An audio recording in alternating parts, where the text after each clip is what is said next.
work globally as a speaker, retreat facilitator, medium, and mentor.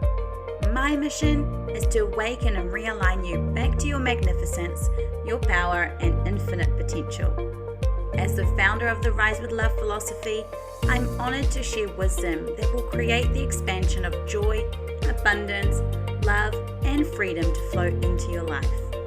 If you're ready, I want to hear you say yes, because the most wonderful things will unfold for you when you embark on the journey to rise with love. Let's get started.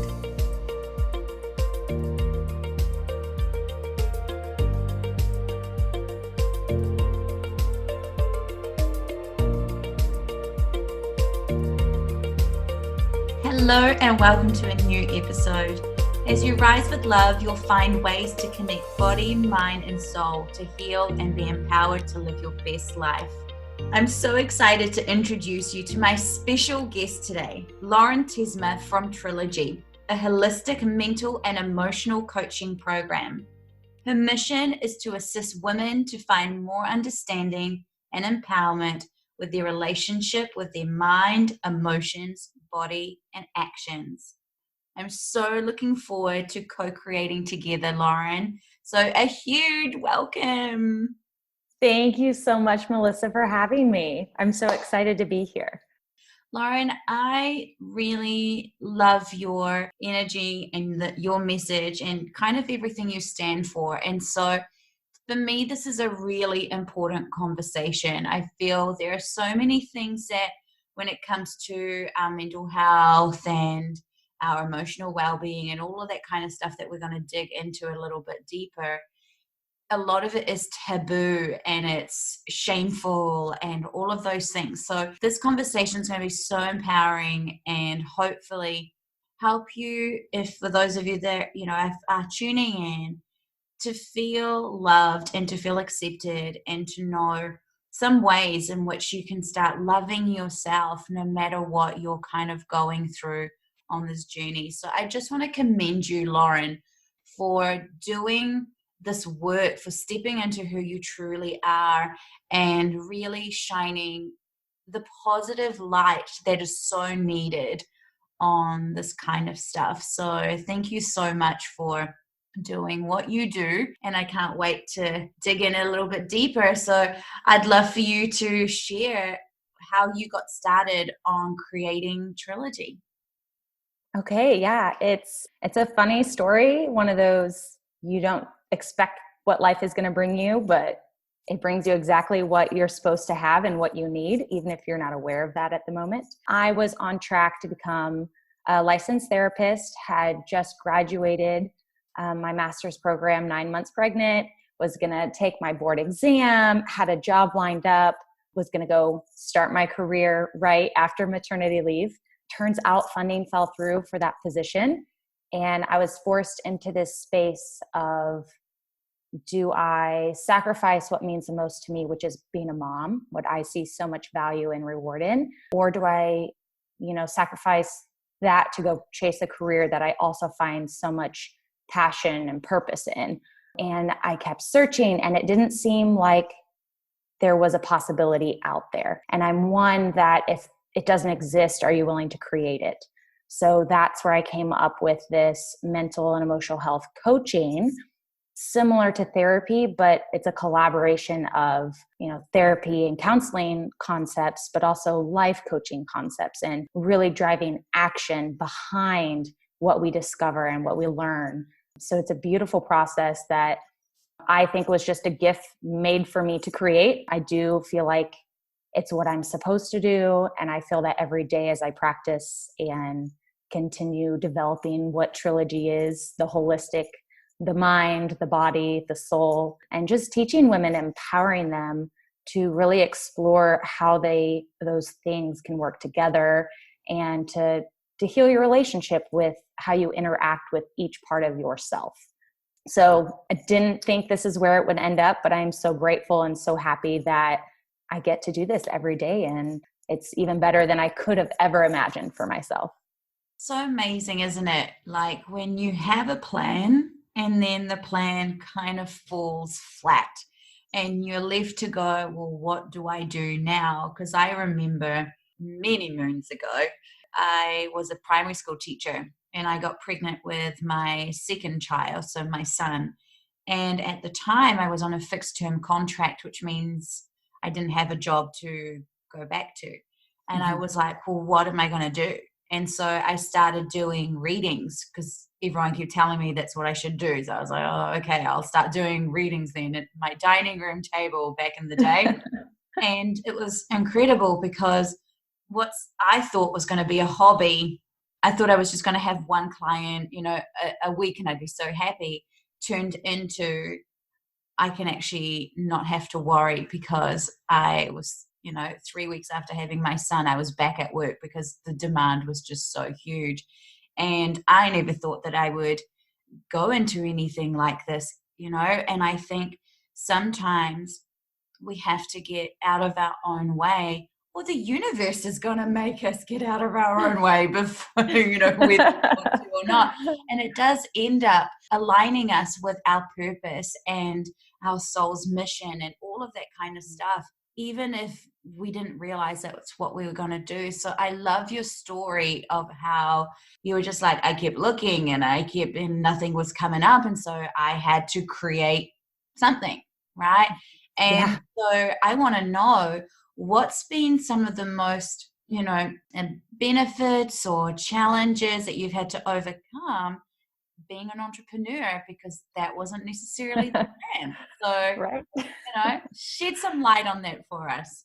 Yeah, it's absolutely a sacrifice to live and get to do. And I say get to do what you love, because some people I think can look in on it and, make their human judgment of, oh, it came easy to her, or she's just gifted, or she's talented. And it's like, yes, but also that takes effort and that takes time and it takes sacrifice. People didn't see me in the beginning that, we couldn't afford childcare. So I would get clients, take what you can, but I was also babysitting, having kids come over to my house. When my husband would come home, then I'd go drive and deliver for Uber Eats. People don't see that necessarily the sacrifices or the grinding. I say like sowing the seeds and working the ground. They just sometimes see the harvest.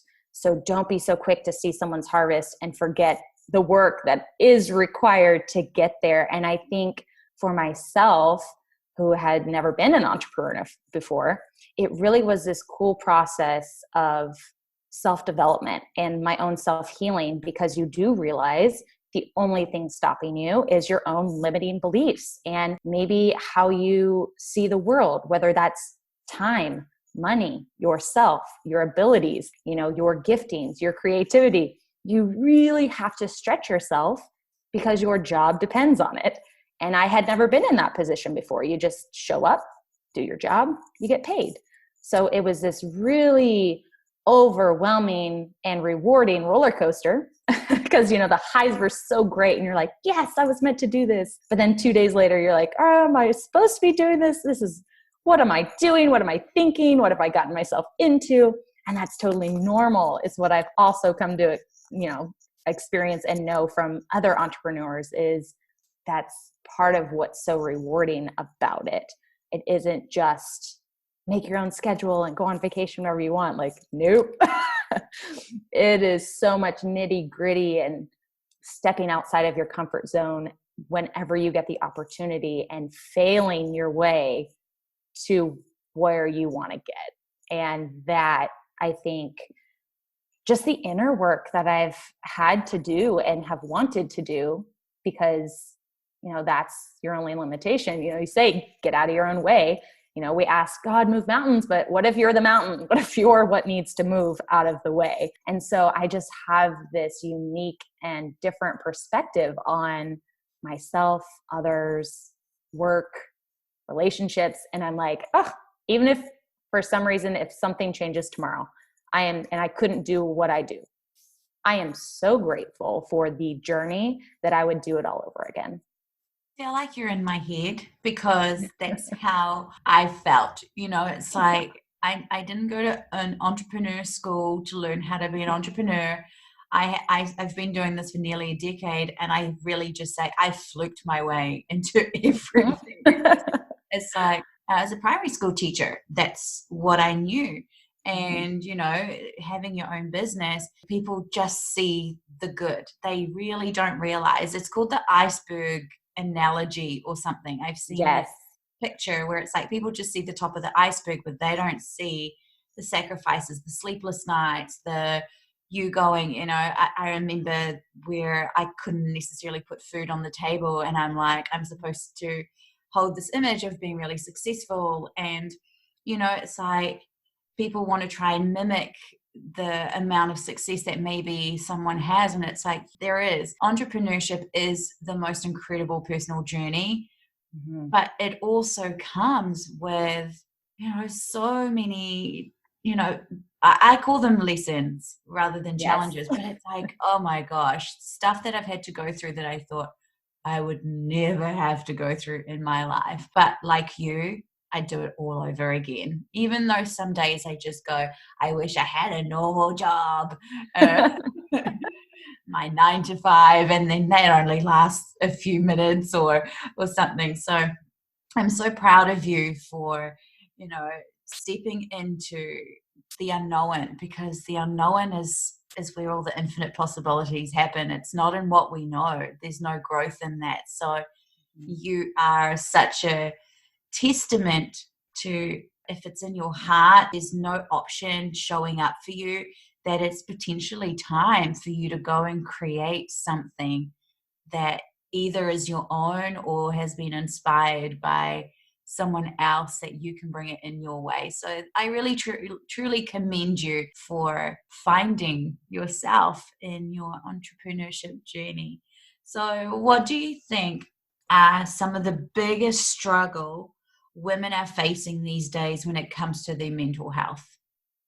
Oh, that's a huge question. But I think throughout my work, the thing that I run into the most is really women just thinking they're unworthy or unlovable, and just questioning that, even if it's subconscious, unconsciously, they question it. Really getting to that root is just overworking, overcommitting, just to prove value or worth, whether that's where they think they're getting it from other people or really just from themselves. And control versus empowerment. Women trying to control things versus stepping into their power, because those are two very different things. But that is, from so far, what I have encountered the most is women just struggling with identity as a feminine woman in this world, and the responsibilities that they put on themselves, and what culture puts on us a lot as well. And yeah, just control versus power. It's so sad, isn't it? That it was like my heart was breaking, because I've experienced that. I've had a long battle with mental health issues, and so I know the rawness of someone who goes through something like that, and the healing that it takes.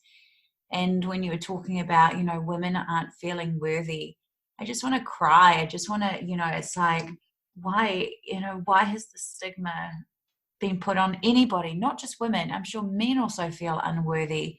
It's like, why have we put this on society for people to not feel worthy of being loved? I mean, oh my gosh, Mhm. I truly believe that's what we came here to experience, is love on all forms. I believe we are unconditional love.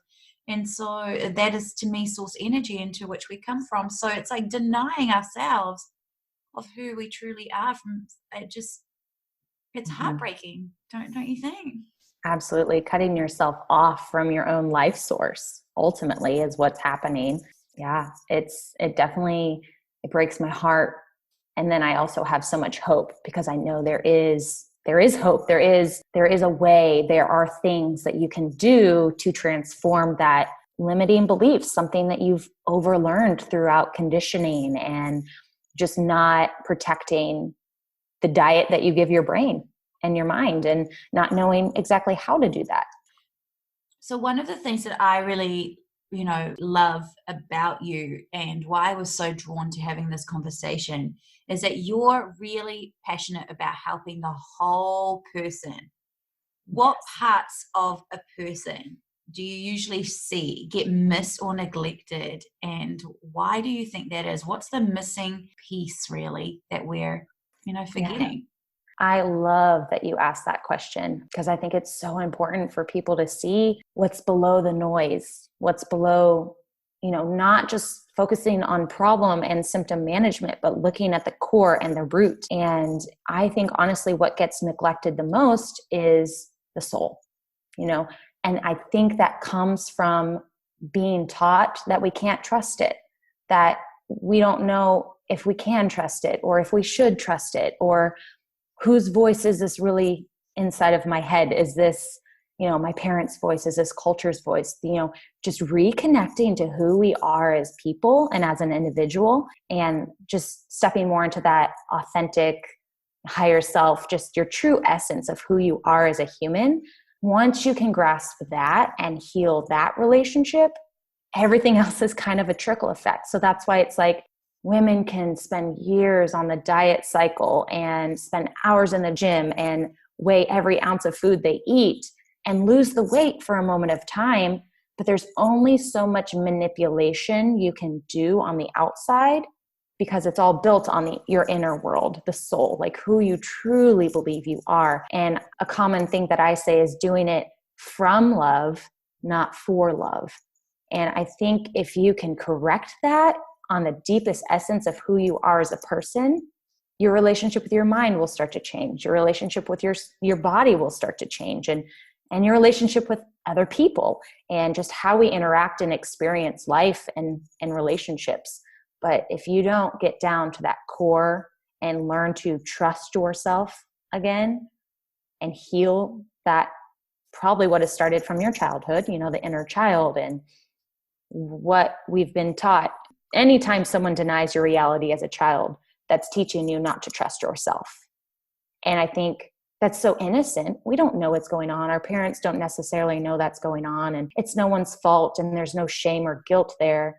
But as you come into an adult and you do have the cognitive ability and you do have the tools accessible to you to work on that and to heal it, I think it would be such a beneficial and, from my perspective, crucial thing to reconnect to and heal. Yeah, out of the mind and the body and the soul, I think ultimately the most important is just yourself, your soul, and, self-healing, not just in a selfish way. The self is you, who you are and who you believe that you are, because everything just kind of manifests from there. Amen, sister. I think what you've said is bang on. It's, you hit the nail on the head on that. I feel, with all the work that I do, because, it evolves. You're fine, sweetheart. It evolves on the journey, right? I don't do psychic readings anymore, for example, like it all evolves. And one of the things that I see all the time is people just so disconnected from their soul, from their being. And, I think it's, in some ways, we can go to the gym, eat the right foods because we can see the physical body. And so we can see the change happening. We can technically maybe hear what's going on in our mind. So maybe we can be a little bit more aware of our mind.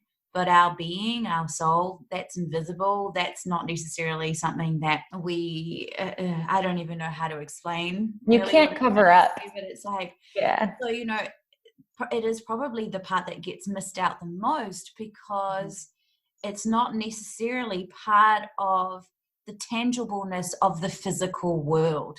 And with you looking at the whole person, it is that trilogy, really, isn't it? Body, mind, and soul. You're such a clever cookie. But something that you said that was like, oh my gosh, it moved me, is that we have to come from love. Can you explain for us what is, how can we maybe come from love? Because I'm all about, rising with love. That's the philosophy. So can you explain, like, how can we come from love before just approaching ourselves? Because you talk a lot about not being worthy and all of that kind of stuff. So just give us maybe an example or what you've seen for yourself or for one of your clients. Yeah, absolutely. So I like to say, do it from love, not for love, because then there's a certain attachment to the outcome, which is giving away your power. And it's conditional. I can only be loved if I get this response. I can only be loved if they treat me this way, instead of saying I am loved no matter what.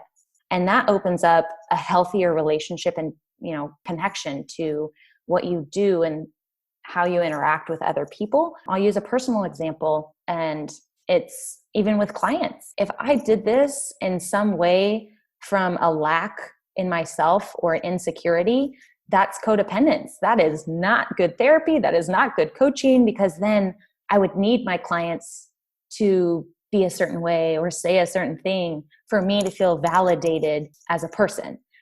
And that can get you into a lot of trouble. That can, projection and all those things that you're taught as a therapist that are, so not good. And they're not benefiting the client, but also in relationships.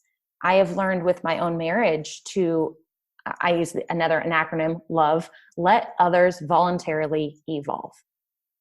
That's just what I like to represent as love, because I don't need you to do, say, or be anything for me to feel love, because that comes from inside me. That's something I create. That's not something that is given. That's not something that is taken. If it is created inside of me, I can create it whenever I need it, whenever I want it. It always is there, right? But when we find ourselves doing things in order to create that feeling, or looking to other people to create that feeling, you're going to be let down and you're going to be able to feel unloved, right? Which is where the problem comes from. But if you're not looking, and that can manipulate your intentions. I think I'm doing this out of love. I like to use this as like people pleasing, People don't ask to be pleased. I didn't ask you to people please me. So sometimes your need for other people to love you, or your need for other people to give you attention, doesn't actually lead to love. It leads to disappointment, rejection, insecurity, overanalyzing, ruminating, all the things, right? So you become more attached to the outcome instead of, I showed up the best way I knew how. I'm always learning. I'm always growing. I'm doing my best until I know better, then I'll do better. But I am love, and that's not something that can be taken away. So then that frees up people to be themselves. It frees up people to grow at their own pace. It frees people to have their own perspectives, own belief systems, without it directly affecting your inner experience, which then I can protect my essence without taking on the world. It's like moving away from codependency potentially, in a way, right? Absolutely. And one of the things you also mentioned about it, we give our power away, like when we're not feeling worthy, we've given our power away. So when we're coming from that place of from love, there's no expectation. Love has no expectation anyway. Love is, understanding, it's accepting, it's all those incredible things. And if we're, like you say, if we're always, if, let's use relationships. I'll use, me and my partner, for example. If I go, oh, if I do the dishes, maybe he'll love me a little bit more because I know his love language is acts of service, right? And it's like, actually, I shouldn't have to do something to get love, because, love is within me. It can't be taken away. I think that's what you're saying. It's like, people can show you maybe as a reflection of that love, but they can't take that love away from us when we're loving with no agenda. Yes. And I love a client, I think actually last week in one of our sessions, was able to shift into saying, I did this because it's who I am. I love to give. That's who I am. I didn't give to feel better. Like, I don't really care what they do with it. They could throw it in the trash. And this was someone that was very dependent on people pleasing and really needed the approval of others. But what she recognized when she really connected with herself was, this is just what I love doing because it's who I am. So I can just show up, be me, And people are free to take it however they want or however they need. I still choose to show up in a way that's authentic to myself. And that's giving, serving, loving, supporting. And that was such a beautiful moment for her because she thought she had to be those things instead of she just is those things. I love that. And when that shift happens, it's like, I feel the soul goes, oh, there you are. Welcome back. Yes. I'd love for you to explain because, I think sometimes they kind of get put in the same category. What is the difference between mental and emotional health? Yes. So with emotional health is positive, happy, optimistic, right? And that can bleed into mental health. I have to think positive. I have to think, all these happy thoughts all the time. And that's not true. Health isn't just running marathons and eating chicken, right? It's balance. Health is not just an action. It's an intention. It's being authentic to who you are and what you need in that moment and being aware of what that need is. So with the difference between mental and emotional health is you are not responsible for the first thought that pops up in your head. It's just your brain doing its thing. We dive into that in my alignment program, but really freeing up people from your brain is just having a thought. You're not responsible for that first thought, but you are responsible for the second and the third and the fourth, where you let that first triggering thought take you. And that's where you can really learn the tools and dive into creating thoughts on purpose and really changing your perspective on things and understand where that thought may have been coming from. Was it my ego? Was it my inner child? Was it, where was that coming from so that you can understand it and transform it. And also with emotions, the goal isn't to be happy all the time. The goal isn't to be empowered all the time. If I told you you have to be happy all the time, that means, hey, you got to be happy all the time. Someone passes, sorry, got to be happy. That robs us of what being human and experiencing being a human is all about. So when you can open up yourself to the full experience of the positive and the negative and find your comfort in both and being willing to feel both, not going with the urge to fix it, avoid it, get around it, any of those things that we have been taught. Negative emotions are not something to be fixed. There's something to be felt and understood. You have to give yourself permission to feel whatever comes up because it's just an emotion. It's not a fact, right? It's like you're driving a car and a check engine light comes on. Most people are taught, oh, I'll just take it to the car wash. It's like, wait, whoa. Of course your car's breaking down.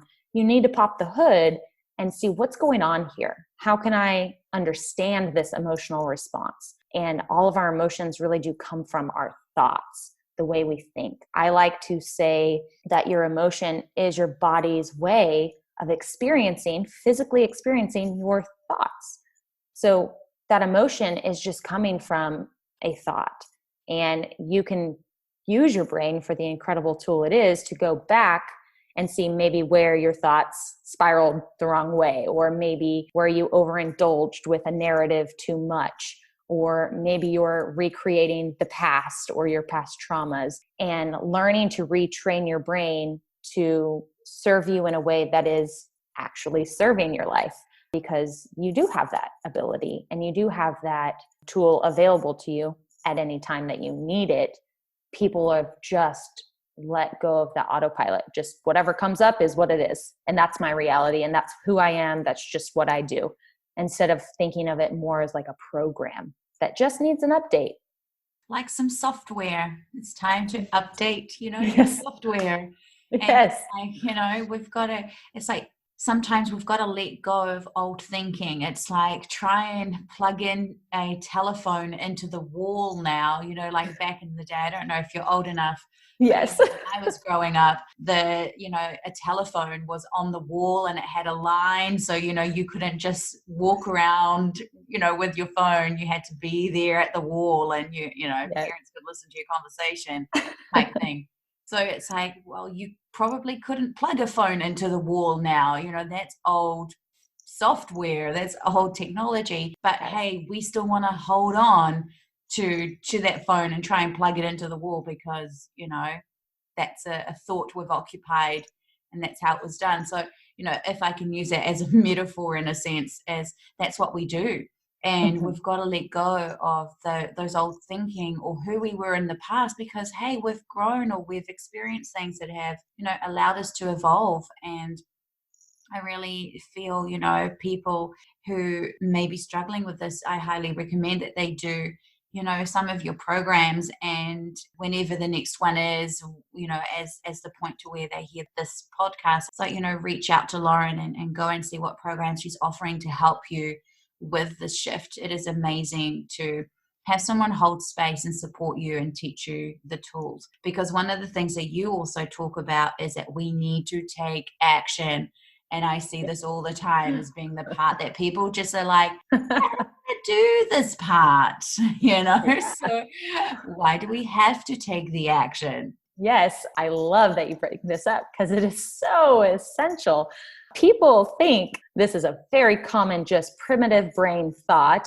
We think that we'll change and then we'll take the action, right? Let me change, let my circumstances change, let this change, that change, and then I can do this. When in fact, that's just your primitive brain keeping you safe, doing its job. Your brain works, congratulations, that's a good thing.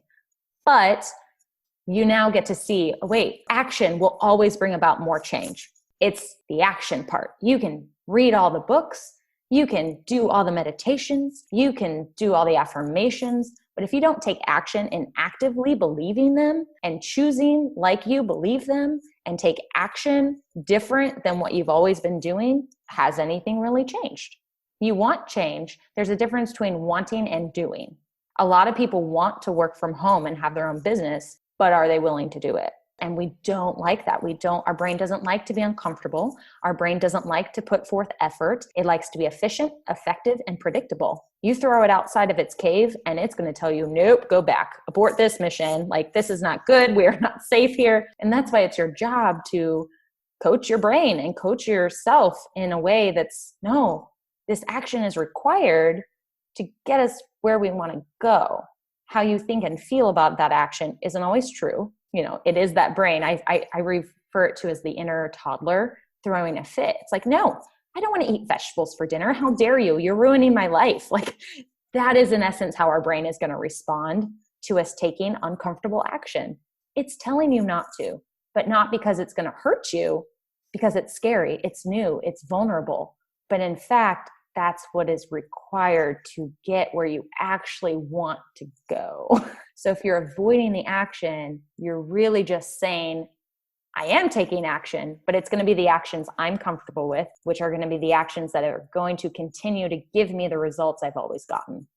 Yeah, you're going to keep, it's like not taking the action is going to give you the results you don't want, right? Mm-hmm. And then you're going to keep saying, my life sucks, or nothing good ever happens to me, or, blah, Right. blah, blah, because, you have taken an action, but you've chosen to do nothing, right? So Mm-hmm. you're still, you're giving momentum to something. You're just giving the momentum to Say like your homeostasis. yeah, Where you've always been. Yeah. And like inside one of the alignment program, we learn and I teach you how to work with your brain. Because if you do something that's too uncomfortable for your brain, it's going to pull you back. With body image, you can look in front of the mirror and say, I love my body. I love this body. But if you don't really believe that, your brain's going to say, who are you kidding? No, you don't. Like, you're joking, right? Like, you're just trying to live in la la land. Like, come back over here. We're going to just stay in our insecurity. We're going to stay here because that's where we've always been. So in order to work and to get there, because you can get there, but you have to work with your brain, because if it has too much of a jump, that's what we call cognitive dissonance, and your brain's going to come back. I love the analogy of carving in a tree. So if you have a knife and you dig it in, think of your sweetheart and you guys put your initials in a tree, right? When you're starting to carve out that new pathway, it's harder, but you have to repeat it, and it gets deeper and a little easier to go on. Well, your brain has created these pathways, neurological pathways, and the more you've repeated them, the deeper they're going to go, and you've created almost like a mental highway. You can get somewhere unproductive real fast, but this process is teaching the brain to get off the highway and to create a new path. Get your machete out, get into the poison oak, bring your ointment, and like, let's get somewhere else. But if you keep doing that, you're going to eventually create a new path that's a little easier and a little more comfortable. And your brain's going to say, oh, absolutely, we could get back on that highway, but we know where that gets us, and that's not where we want to go. But look, I've created this new path, and that does get me where I want to go. So you have to train your brain to get off the highway, or else it's not going to. It's like that toddler throwing a fit. If it wants the cookie, they want the cookie. Doesn't mean you have to give them the cookie. I do love that. You don't have to give your brain the cookie, but I love the cookie. Right? But I want the cookie. Yeah, that's right. In our messages when we were, discussing what potentially this is going to be about, one of the questions I ask is, who is one of your greatest mentors? And I actually loved your answer to this. And I was like, wow, no one's ever said this before. I think this is just such an incredible way to look at things. As you said that your greatest mentor is your future self, right? Yeah. So can you explain that? Because I was like, wow, that needs to be everybody's mentor, right? Our own future self. So please explain that way of looking at things, because this was a new concept to me. It's not something I've ever thought about, but I was like, oh, that resonates. So please elaborate. It's funny because when that popped up, I was like, I don't know. But I've done so much work that I'm like, who else would I want to trust besides myself? Because I trust myself and I know me better than anybody else ever could know a person. So of course it would be my future self. I love to use my imagination instead of for anxiety, for something creative and productive. And that's thinking, where am I going to be at in a year? Where do I want to be at? So that way I can work backwards and think, okay, if that's where she's at, if that's what her life looks like, and it's possible, because it's so important to actually connect mentally to that, because it makes it more real. It's like manifestation, it's like, okay, no, that's possible. That is really somewhere I'm trying to get. So if I ever feel lost or out of alignment, it's like, okay, wait, where am I trying to line up with? And if you're doing that with someone else other than yourself, I feel like that's comparison. And that's going to create space for negative thinking and unrealistic expectations. So for me, it just made sense of, no, I want to connect with my future self, the person that's already overcome what I'm trying to overcome right now. I need to ask her because she knows, because she's done it and she's me. So I love connecting with my future self. And something I love having clients do is connecting with, okay, we know what we don't want, but what do you want? Let's get very clear on that so that you can write down, what did she do to get there? Are you doing it? How does she think about this? How would she handle this? If that's where you want to go, you have to start actively acting like her, because that's the only way you get there, right? So I love just reconnecting with and realigning with my future self, because that's the only person I feel comfortable comparing or living up to be, or asking the advice from, if that makes sense. Totally. It's not tainted. Yeah, I love that so much. I think it's such an incredible way to look at things, because, one of the biggest things that robs us of living our best life is jealousy and comparison. Mm-hmm. And so with that, I love Abraham Hicks. One of the teachings she talks about, or the collective talks about, is when someone has abundance. It's like we all want abundance, but when abundance shows up in our life, then we start to get mad that person has abundance, for example. But how would we know that abundance is available if it was never presented to us, right? And what I love is that, okay, we can maybe use what other people have to kind of understand what we want to have. But if we're, aligning ourselves with us, then we're not comparing. We're actually in a very empowered place. We're not coming from a place of jealousy, which is a fear-based way of looking at things as well. So I think gosh, everyone, go and do that exercise of visualizing yourself and asking your future self from a year from now, what did I do to get here to feel what I'm feeling, and just see what you get, even if that's through a meditation or a journaling exercise, and let Lauren and myself know how that went for you and what you kind of got, and whether it's going to be something you're going to use. And I'm sure you teach this as well, but just a little exercise that people can do. I'd love to know. So, share that with all of us on the feedback with this podcast, or email or message one of us. And I'd love for you to kind of share what have been some, I know you've already a little bit shared with one client, what have been some incredible transformations that people have gone through with Trilogy? Oh, I love that. So it's interesting. I originally started out as a personal trainer and realized that losing weight wasn't fixing what people really were trying to fix. So that's what actually sparked me getting a master's degree in counseling in the first place. But I have a program called Find Your Healthy. And this program is helping women heal their relationship with their body and with food. And I think that's such an important part of women's lives. And it can be so empowering or debilitating. It can give life or death. So to see people work through the program and get to the other side of it. And I won't give exact details, but it's just some glimpses of what some women have worked through. It's like yo-yo dieters, people that have struggled with their weight their whole life. That's me. I fall into that category. You're like me, but seeing, like, doing the work and realizing, wait a minute, it was never about the food. It was my unwillingness to feel emotion. It was just not having the understanding to live in a way and have a relationship in a way that served them and felt good to them. So there's a lot to unprogram within that program because, diet culture is everywhere. We are told what strong is beautiful, thin is beautiful, this is beautiful, that is beautiful. And it's like, okay, but what's your beautiful? What's your healthy? Where do you live comfortably? What are you okay with? And seeing women come through that program, it's been incredible. And hearing words like, I feel at home inside myself again. I don't feel guilty for what I eat.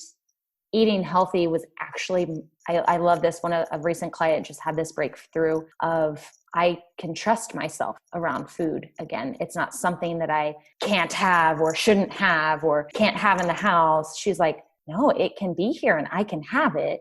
But when I go to the grocery store, I realize I reach more now that I've given myself that permission and I've rebuilt that trust. I reach now for more nourishing food because I want to love my body and care for my body in that way. So to see people go from eating healthy as a punishment and eating not as quality foods as a reward, watching them shift that and say, well, not so healthy food is okay too. I can eat that whenever I want, but I want. My reward is nutrition, and it's not forced. It's very authentic for them, but it is learned. That wasn't their first response in the beginning. So to see women really shift there with food, because I think food is such a hijacker of our pleasure system, and it's gotten a bad rep, and diet culture is trying to make millions off of you thinking this is a guilt-free food. And, it's just, it'll never end until we end it as women and we finally stand up for ourselves and choose to not participate in the diet culture. A lot of people, it's a multi-billion-dollar business, and I started a little business to take it down. One woman at a time. I love that. Good on you, because, I think it's such an important thing. And I love how you said, it's either keeping you alive or killing you, really. So it's wonderful that you are able to get those results. And I love the one where your client said, I'm now at home within myself. And I was like, wow, what an incredible feeling that must feel for her to be like, and the other one that's like, I don't feel guilty anymore about what I eat. And it's like, how many women do you know that are counting calories? And, it's like that to me, one, I'm not good with numbers. And that just sounds exhausting. And I probably wouldn't even put it down. Well, I haven't, when I've tried to do that. I don't even put it down on the paper because it's like, oh, I think I've already gone over my limit. So, Yep. I ate one cookie and that's it. I've already blown my calorie intake for the day, So I think that's exhausting having to be in that way. So to go from I now choose really good food because and I don't know how to explain it, but it's like for me, I've always kind of thought, calories are calories in the sense, but it's like you get to choose what kind of calories per se, an apple had and pizza, probably not, but let's just say, they were the same, they're the same calories, but one of them is, from nature and one of them is from, we're not sure. I like to say one's from a plant and Yeah. one's from a plant. It's like, yeah. So, I think what a beautiful program for anyone that's wanting to, break through some of these barriers and for you to feel that way as well. Because, feeling at home is a beautiful feeling. So I'd love, for you to share what is your hope for humanity in the future when it comes to mental health, mental well-being, and all of those kinds of things. I feel like I'm at a pageant and I want to say world peace, right? That's But okay. no, You can be like the reality. no. Yeah. Honestly, I think what I'm trying to accomplish, one person at a time, is people allowing themselves to be who they are while allowing other people to be who they are and loving and accepting the difference between that, without trying to fix yourself, fix other people, evolve and grow, absolutely. But giving yourself the freedom and love to do that, not the shame and the guilt and the expectation. So just to allow your emotions, allow yourself to grow, allow yourself to learn, and allow yourself to love. Beautiful. Wow, that's a wonderful thing for humanity to aspire to. And I hope that in our lifetime we get to see that, or in our next reincarnation, whenever that might be. Oh, wait, I do have one more thing. I was like, wait, I did it. And for people to know how to use their brain efficiently, not just autopilot. Like, I want people to recognize the insane tool that your brain could be used to create your life, not to destroy your life. Yeah, because I think a lot of people are in destroy mode, aren't they? It's like we always say, I always say I want to help people to co-create their best life. And it's like people they can hear it, when I say to them, oh, you're going to have this or this is possible. And they go, yeah. But then it's like, I'm going to do what I know because that's uncomfortable to try and actually have that, even though that sounds amazing and I want that. And I think, when you talk about, the mind, you're actually using it, it's like maybe a little bit less Netflix and, go and do something that's, balance. Life is all about balance. Make sure that you are doing something that's going to continue to help you to grow and understand who you are and evolve and expand and be enlightened. So balance out Netflix with maybe an online course or, doing something that's really going to help your mind. So no offense to Netflix, but, it's like we've got to stimulate our minds, right? Because that society in a way and social media and everything has dulled. Yeah, it's hijacked our pleasure system. Yeah. So I love that vision. Oh my gosh, Lauren, I've had such a great time talking with you and the honest discussions that we've had and the rawness and the vulnerability and everything that we've explored. And I think a lot of people who are listening would resonate with things that you've said, and they most likely want to connect with you and potentially do some of your programs. And I highly, recommend people to do that because, the important part is not just the want, like you said, it's the action. So, put the action into it and see your beautiful life unfold. So I'm going to link it up anyway, but give us the deets. Where can people connect with you, find you, all of that juiciness? Yes, all that good stuff. So I mainly function on Instagram. You can find me at trilogy_TX.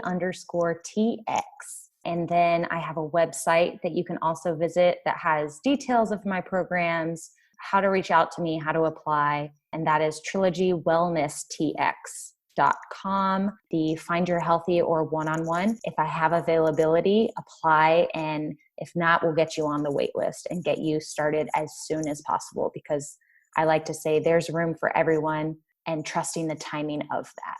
Yeah. And I always say, even if you don't get the opportunity to do it straight away, the fact that you've committed already starts the ball rolling. Energetically, you've said to the universe, okay, there might not necessarily be a space for another 2 months, but I've said yes. And so the energy starts to shift, the quantum shifts are able to happen. So don't let that stop you, because you've still put the action, even if you said, yep, Lauren, put me on your wait list. Okay. That's still creating that momentum. So oh my gosh. I just thank you so much, Lauren. You are such a beautiful person inside and out, and the love and compassion that you have for women and humanity, and what that's going to do for future generations, and ensuring that, we are the best versions of ourselves. I hope eventually that more and more people step into this kind of work that you're doing, so that the ripples effect are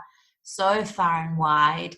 And my heart feels, I don't even know how to explain it. My heart feels content knowing that incredible people are now stepping into their full potential, because they've been able to break down, their lack of self-worth with the work that you do with Trilogy. So thank you so much, Melissa, for having me on. It was an honor, and I was so grateful to share this time in this space with you. So thank you so much for having me. So thank you so much, everybody, for tuning in and spending this incredible time with Lauren and myself. It's always such a joy to learn and grow with you all. Remember that the most wonderful things will unfold for you when you embark on the journey to rise with love. So until next time, everyone, peace, love, and blessings, Melissa.